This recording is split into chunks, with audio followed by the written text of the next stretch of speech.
Libro Más allá de la muerte, por Samael Aun Weor.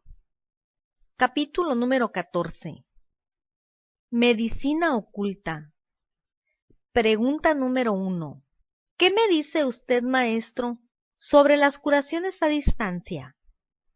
Constantemente me vienen cartas de distintos lugares del mundo solicitando tales curaciones. Nosotros nos limitamos a la medicina espiritual. Indicamos la hora precisa en que pueden concentrarnos, es decir, pensar en nosotros, invocarnos.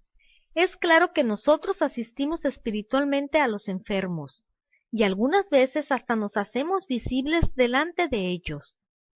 Por lo común, los instruimos en el sentido de que enciendan 3 fuegos a determinada hora conveniente.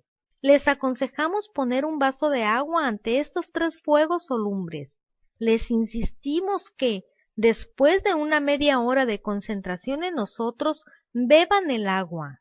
Es evidente que en esa agua depositamos ciertas sustancias que, al ser llevadas al interior del organismo, suelen realizar curaciones maravillosas. En el trabajo de curación cooperan varios maestros tales como Paracelso, Hilarión, San Rafael y algunos otros. No siempre les indicamos concentración específica en Samael. Yo tengo mucho trabajo. También les señalamos a cualquiera de los otros maestros con el mismo propósito. Lo importante es que los enfermos tengan fe porque ésta hace milagros. Ya como lo dijo el Cristo, tened fe como un grano de mostaza y moveréis montañas. La fe es un poder solar maravilloso, con el cual se pueden realizar muchos prodigios. Nuestro sistema de curación espiritual no riñe con los doctores. Cada cual puede tener fe en nuestros métodos y consultar en el mundo a su médico. Pregunta número 2. ¿Se puede curar cualquier enfermedad por medio de estos métodos? Es claro que los maestros de la ciencia sanan el cuerpo vital medicándolo y el resultado más tarde es la curación del organismo físico. Sin embargo, hay enfermedades kármicas muy graves, resultado de malas acciones cometidas en vidas anteriores. Cuando el castigo es muy severo, la curación se hace imposible. Sin embargo, los maestros de la medicina asisten y tratan de salvar al paciente. Pregunta número 3. ¿Se puede llegar a curar sin necesidad de atención médica? Cuando la persona no debe un karma muy grave, los maestros de la ciencia pueden curar al enfermo aunque éste no consulte a ningún doctor. Pregunta número 4. ¿Todas las enfermedades son kármicas? No hay que exagerar las cosas, distinguida señorita. No todas las enfermedades suelen ser kármicas. Por eso es que muchos pacientes sanan rápidamente con nuestros procedimientos psíquicos o espirituales. Pero es conveniente saber que por estos tiempos están apareciendo muchas enfermedades desconocidas, resultado espantoso de la perversidad humana. Tales enfermedades suelen ser mortales. Pregunta número 5. ¿Puede usted decirme si existe la enfermedad del mal de ojo? Tengo que decirle a usted que en las ciudades mueren millares de niños a consecuencia del mal de ojo. Sucede que en los países supercivilizados las gentes no creen en tal enfermedad y por ello la mortandad aumenta en forma general. Cualquier persona con fuerza hipnótica inconsciente, al mirar a un niño, hiere involuntariamente su cuerpo vital y el resultado no se hace esperar mucho. Pronto la criatura aparece con graves ojeras, vómito, calentura, diarrea, etc. Y los galenos por lo común diagnostican infección intestinal, le recetan muchos antibióticos, cucharadas, etc. Pero la criatura en vez de mejorar, enferma y muere. Pregunta número 6. ¿Qué se puede hacer para curar estos casos? Lo mejor es hacer fuertes pases magnéticos de abajo hacia arriba sobre el rostro y párpados del niño, con el propósito firme de eliminar los fluidos vitales tenebrosos. Conviene encender un fuego, vela o veladora, y leerle a las criaturas la conjuración de los 7 del sabio Salomón, tal como está escrito en esta cartilla elemental de introducción a la gnosis. También se debe santiguar en la frente, en el pecho, sobre la cabeza y en las espaldas al niño enfermo, a tiempo que se le leen los 4 evangelios. Pregunta número 7. Leer los 4 evangelios es muy largo. ¿No se podría abreviar algo? Sí, señorita, se puede leer las bienaventuranzas con verdadera fe, para arrojar un fluido curativo lo suficientemente fuerte como para desalojar los malos fluidos acumulados en el organismo del enfermo a fin de que éste sane. Pregunta número 8. ¿Existen enfermedades por hechicería? El mundo está lleno de eso, distinguida señorita. Podría citar innumerables casos, pero no cabrían dentro del marco de este libro que estamos terminando. Ante todo debo decirle que lo primero que se necesita es el diagnóstico exacto. Solo así es posible curar. Desafortunadamente son muy raros los curanderos que de verdad saben diagnosticar una enfermedad ocasionada por hechicerías.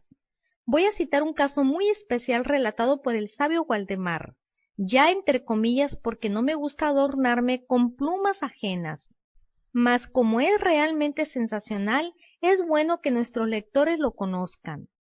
Uno de los casos más interesantes de celos vampirescos lo experimentó el investigador ocultista francés Eliphas Lévy, abate Constant. Durante su estancia en Londres, trabó Lévy amistad con un joven duque en cuya casa estaba invitado casi cada día.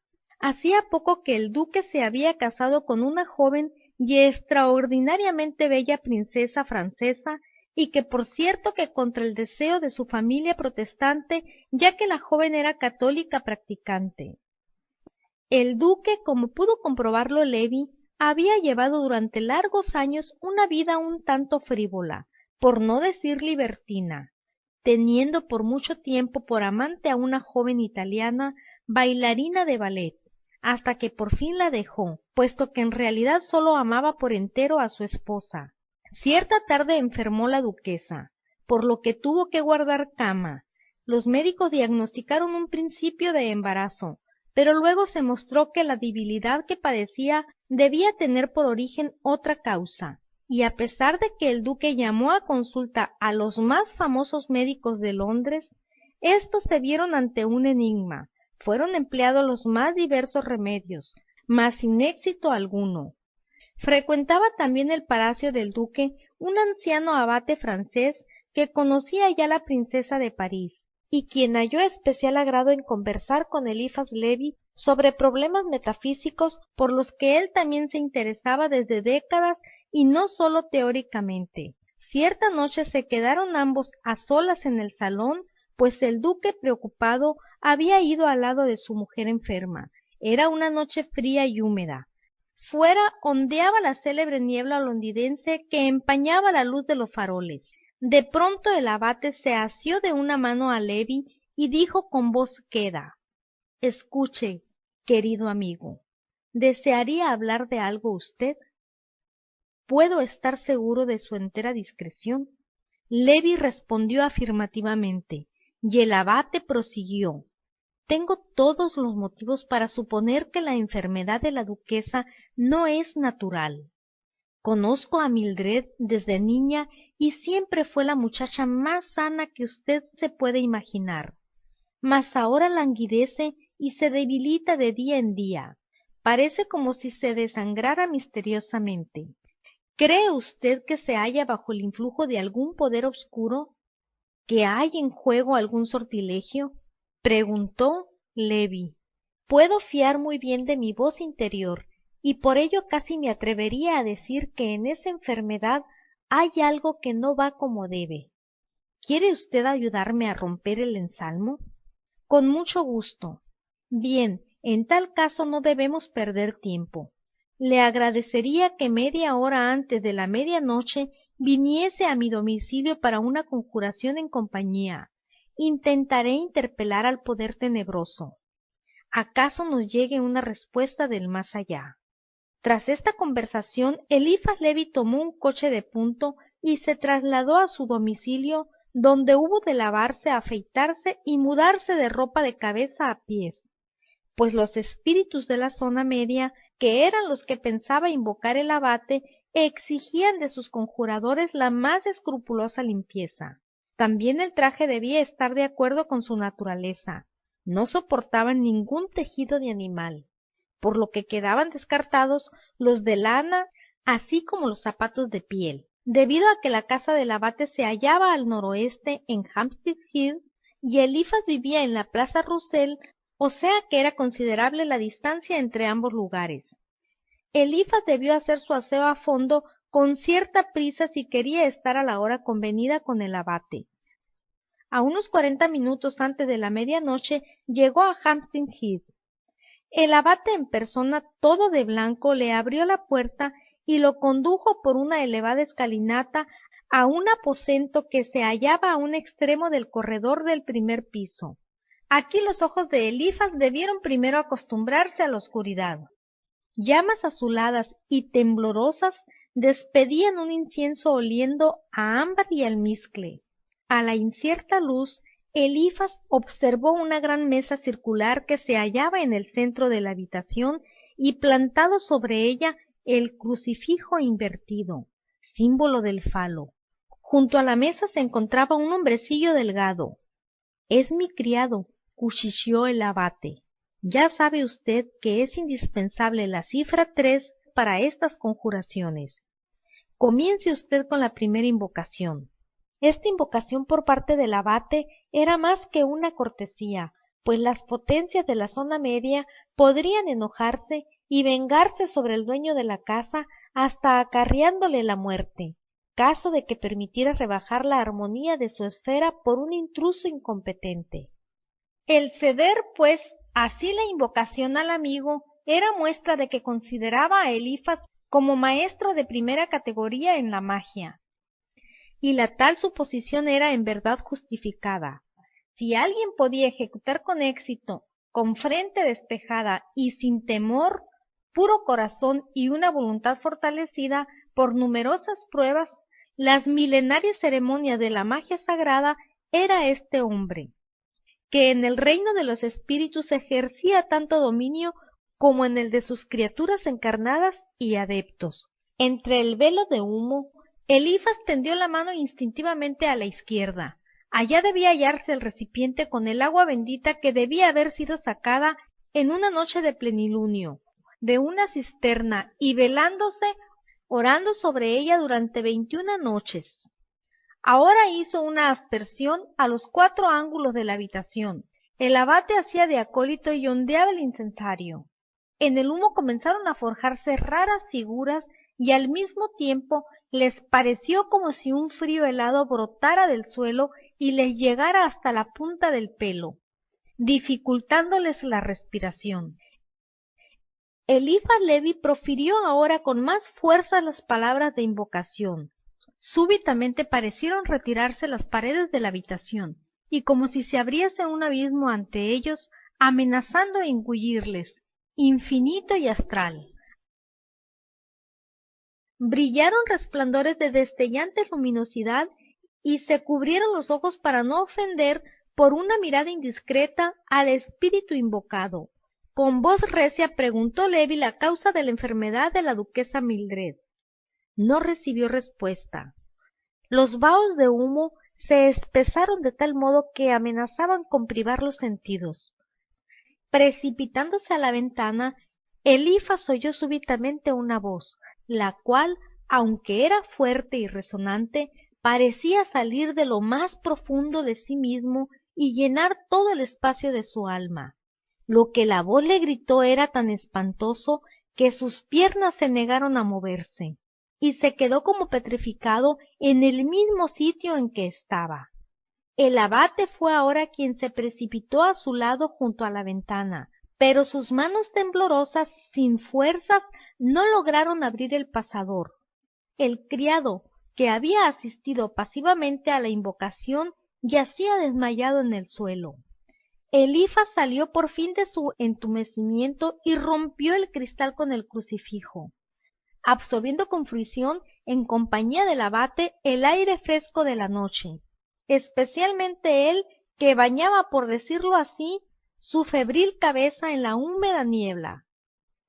Por todos sus nervios recorría la espantosa acusación que el misterioso espíritu había lanzado con claridad inequívoca contra él. Cuando por fin se recobró algo, se volvió a la habitación. El humo se había disuelto entre tanto, y la lamparilla seguía ardiendo tenuemente. El abate palidísimo contemplaba a Elifas con ojos dilatados, y balbuceó: ¿Es usted realmente culpable, amigo mío? No puedo creerlo. ¿Así que ha oído usted la respuesta del espíritu? El abate dejó caer la cabeza, como abrumado, en gesto de asentimiento. Sí. Musitó apenas perceptiblemente. Le juro a usted, manifestó con vehemencia Levi, que he tomado el símbolo con manos puras, que en mi vida cometí jamás un crimen. Le juro a usted que no estoy manchado de sangre. Al decir estas palabras, se acercó más a la lámpara, de manera que el resplandor de ésta cayó de lleno sobre él. Espantado, señaló ahora el abate con el dedo a la mandíbula y pechera de la camisa de Elifas. Ahí, mírese usted mismo al espejo, dijo, tomando de la mano a su amigo y conduciéndolo ante un gran espejo de pared que pendía en una habitación contigua, y allá comprobó Elifas un rasguño en su barbilla, con unas gotitas de sangre seca. También en su camisa aparecían otras gotitas. Debió haberse cortado al afeitarse tan apresuradamente. Así la respuesta del espíritu se explicaba perfectamente. Yo no hablo con manchado de sangre. Levi sintió como si su corazón se aligerara en muchas arrobas. El abate parecía, no obstante, más abrumado y se había dejado caer sobre un sofá. Contraíanse convulsivamente sus hombros y escondía el rostro entre las manos. Levi intentó calmar al anciano, pero éste le rechazó diciendo: se trata de la pobre Mildred. Cada hora consume su vida. De no ser así, podríamos invocar de nuevo al espíritu en 3 veces 21 días, con las debidas ofrendas y plegarias. Pero es demasiado tiempo, pues en el interín morirá Mildred. Levi no supo qué responder, y se ciñó un silencio denso, que cortó el abate al levantarse y caminar con pasos un tanto vacilantes de un lado a otro de la sala. Cueste lo que cueste, debo obtener una respuesta, a cualquier precio. Prométame, amigo mío, que no me abandonará. Una vaporosa determinación se leía en la mirada del anciano. Para tranquilizarle, Elifas respondió: le di mi palabra de ponerme a su disposición como mago, y puesto que el objetivo no ha sido logrado aún, mantengo la palabra dada. Entonces quédese aquí. Dentro de 12 horas efectuaremos otra conjuración. Invocaré a los espíritus de la zona baja. Elifas se sobresaltó. ¿Se había vuelto loco el viejo? ¿Usted? ¿Qué dijo? ¿Un hijo de la iglesia quiere entrar en contacto con los espíritus infernales? No, eso no está ni siquiera en la intención de la devota duquesa. Renuncie a ello. No arriesgue su alma. Es ostensible que invocar demonios es magia negra. Resulta palmario que la magia negra trae hambre, desnudez, enfermedades y calamidades físicas y morales. Había tal glacial decisión en las palabras y ademanes del abate que Elifas sintió que toda réplica sería vana, y contra su voluntad, aunque por lealtad a la palabra dada, aceptó el requerimiento de su amigo. Quedóse como huésped en la casa y tras la extraordinaria, tensa y fatigosa conjuración anterior, durmió tan pesada y profundamente que se despertó tarde en la mañana. El día pasó en las debidas purificaciones y plegarias. Por la noche, Elifas recibió la ropa apropiada para el servicio del diablo y los requisitos. Como ya antes le había manifestado el abate que, aunque le asistiría como acólito, no tomaría parte activa en la invocación. Vistióse también con el ropaje prescrito. Lo que sucedió después es algo que francamente de ninguna manera quiero transcribir porque hay responsabilidad en la palabra. Es preferible en este caso callar. El silencio es la elocuencia de la sabiduría. Es palmario que si uno transcribe párrafos tenebrosos se convierte en cómplice del delito. Eso es tanto como enseñar a las gentes magia negra. Afortunadamente los invocadores del presente relato no lograron hacer visibles y tangibles a los demonios invocados. Lo único que consiguieron fue que brotara de entre la pared una salamandra o pequeña criatura inocente del fuego. El abate, haciendo acopio de todas sus fuerzas, preguntó por la dolencia de la duquesa. «Batracios», dijo la salamandra con voz infantil, y en el mismo instante desapareció. Elifas vio entonces cómo el abate se tambaleaba y se desplomaba al suelo.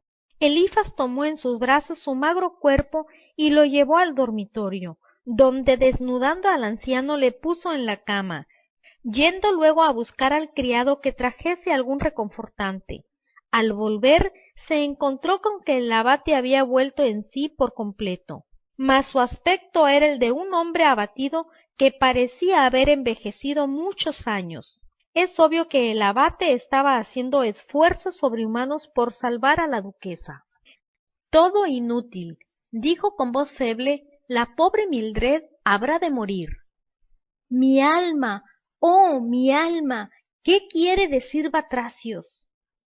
«Solo sé», respondió Elifas, «que es una palabra griega que significa rana». No tardó en venir el criado con vino y bizcochos, pero el abate rechazó todo alimento. Elifas tomó algo e intentó arrancar de su desesperado letargo a su amigo, mas fue inútil que pretendiera reanimarlo, y con el corazón oprimido se trasladó a su domicilio. Al día siguiente fue a informarse de cómo se encontraba el abate y la duquesa. Mildred iba cada vez peor. El médico de cabecera daba por descontado su óbito. También el abate se hallaba en grave estado. Se negaba a todo alimento. No respondió al principio a las preguntas del amigo, y le manifestó después que pensaba poner fin a sus días mediante la inanición. Hondamente entristecido se despidió Levi, preocupándole mucho las trágicas consecuencias del pecaminoso conjuro. Durante las 2 tardes siguientes se sumió de nuevo en sus acostumbrados estudios y mientras leía el Enriquiridión de León III se detuvo en un punto en el que por medio de la clave de Tridenus se descifraba del escrito esotérico cabalístico lo siguiente: un apreciado encantamiento maléfico es el de la rana. Nos abstenemos de entregar la fórmula secreta del sapo para no dar armas a los criminales perversos de la magia negra. Como un relámpago atravesó la mente de Elifas, y sin cerrar siquiera el libro, se puso él sobre todo y lanzóse a través de las calles de Londres, que se iban sumiendo en el crepúsculo vesperal. Por fin halló un carruaje y le pareció insoportablemente largo el tiempo que tardó en llegar al palacio del duque. Rostros llorosos le recibieron en él. La duquesa se encuentra en agonía. Se le administran los últimos sacramentos, le informaron. «Yo puedo salvarla», aclamó Elifas, y apartando a los pasmados criados, se precipitó a la habitación de Mildred, donde halló al duque. Con jadeante respiración, Elifas le suplicó: «Me conoce usted lo bastante para saber que soy de su confianza. Créame, pues, que no se ha perdido aún toda la esperanza. En tanto viva la duquesa, no hay por qué desesperar. Pero le ruego que me deje a solas con ella, y por amor de Dios, no me pregunte nada. Tenga confianza en mí». Aunque atónico y confuso al extremo, el duque accedió al deseo de Elifas, pidiendo a los presentes en la estancia, un médico, un sacerdote y una doncella de la paciente, que la abandonaran. Una vez solo, Levi cerró la puerta tras sí y se aproximó al lecho de la princesa. «Ya me lo suponía. murmuró al ver a Mildred sumida en una especie de catalepsia, con los ojos en blanco. Sus labios estaban morados y respiraba con suave estertor. Inmediatamente puso Levi manos a la obra y comenzó a levantar el entarimado del umbral, pero la madera se resistió a sus temblorosos dedos. Sacó su navaja del bolsillo, cuya hoja rompió en su frenético intento. Finalmente, y con desesperada fuerza, logró levantar el listón. Le sangraban los dedos, pero su esfuerzo había sido baldío. Nada había oculto allá. Levantó luego las alfombras. Tampoco. Volvió a mirar a la duquesa, quien respiraba dificultosamente, y reparó en que su mano izquierda pendía singularmente contraída a un lado. La cama, pensó Levi, y en la incertidumbre de buscar ahora en el debido sitio, alzó a la enferma de su lecho y la depositó tan suavemente como pudo sobre una otomana que había contra la pared. Dedicóse seguidamente, con creciente excitación, a revolver mantas y almohadas, mas nada, nada de nuevo. Sacó el colchón y lo deshizo. Tanteó, palpó, hurgó su crin y sus dedos tropezaron con un objeto blanduzco esponjoso. Lo asió, lo sacó y, en efecto, aquello era lo que buscaba. Se precipitó fuera de la habitación, probó al duque tras breve explicación que pusiera a su disposición un carruaje y, trasladándose en él con la mayor rapidez a su domicilio, llegado al cual se puso de nuevo a la tarea, quemando en las llamas de pez y azufre a la bestia infernal, siguiendo al pie de la letra la prescripción del Enquiridión. Abrió la ventana de su habitación de par en par a fin de que desapareciera el mal olor, y abrumado por su enorme cansancio, echóse vestido como estaba en su cama, sumiéndose al instante en profundo sueño. Al día siguiente fue recibido como un salvador en el palacio del duque. De manera pasmosa y en lo absoluto incomprensible para los médicos, el estado de salud de la joven duquesa había mejorado a tal punto que podía ya hablarse de una franca superación de la crisis. El mismo día 28 de octubre de 1865, Londres se impresionó con la sensacional noticia de que la diva del ballet, María Bertín, había fallecido repentinamente sin enfermedad alguna, mas esta noticia no fue la única. Pocas horas después era también arrebatada por la muerte una próxima pariente del duque, vieja solterona que había sido apasionada enemiga de Mildred, y que en vano había intentado impedir el matrimonio del duque con la princesa católica. Samael Aun Weor.